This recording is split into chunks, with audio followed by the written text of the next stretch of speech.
porte-parole du gouvernement, Moustapha Ndiaksaré. Bonsoir. Le président de la République a présenté au nom de la nation ses condoléances les plus attristées à la famille du regretté Serigne Mohamedou Makhtar Laye, khalife général des Layènes, à toute la communauté layène ainsi qu'à la Oumma islamique. Que Dieu l'accueille à Firdaus. Ce soir marque le 44e Conseil des ministres sous la présidence de son Excellence M. Bassirou Diomaye Diakhar Faye. Le chef de l'État a tenu à saluer l'engagement constant et l'esprit d'équipe du gouvernement conduit par le Premier ministre, M. Ousmane Sonko, dans la mise en œuvre méthodique de notre projet commun, un Sénégal souverain, juste et prospère. Cette année de travail intense a consolidé les bases d'une transformation durable dans la paix et la solidarité nationale.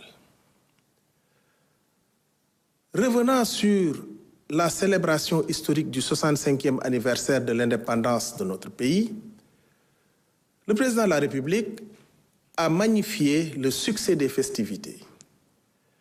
Ces moments forts, marqués par une mobilisation exceptionnelle, ont été le reflet d'une unité nationale retrouvée et rehaussée par la présence fraternelle de plusieurs chefs d'État africains.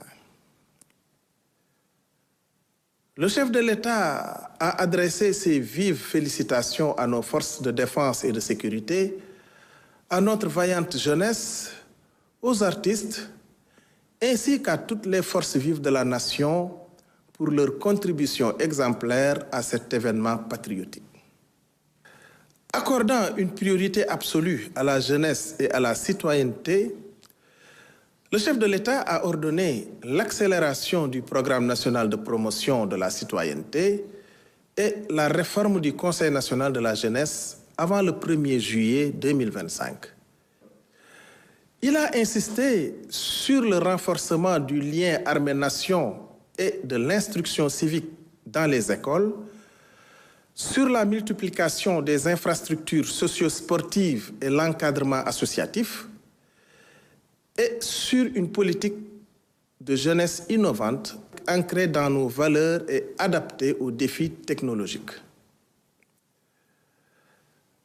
Sur le plan sanitaire, le chef de l'État a exigé des mesures fortes pour répondre aux défis de la transformation de notre système de santé.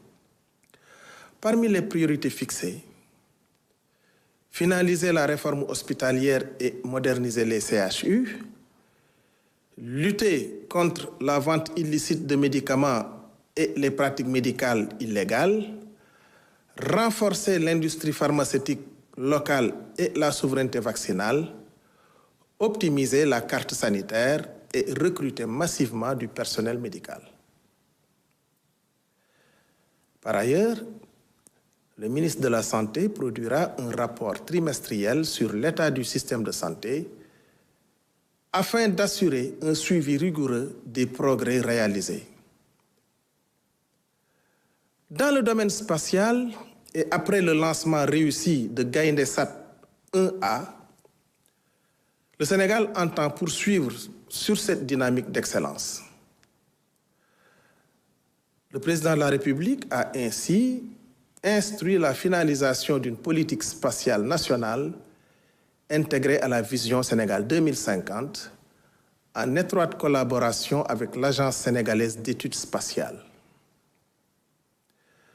Le Premier ministre, M. Ousmane Sonko, a quant à lui tenu à alerter la nation sur une situation grave et inacceptable, celle de la prise en charge des personnes souffrant de troubles mentaux.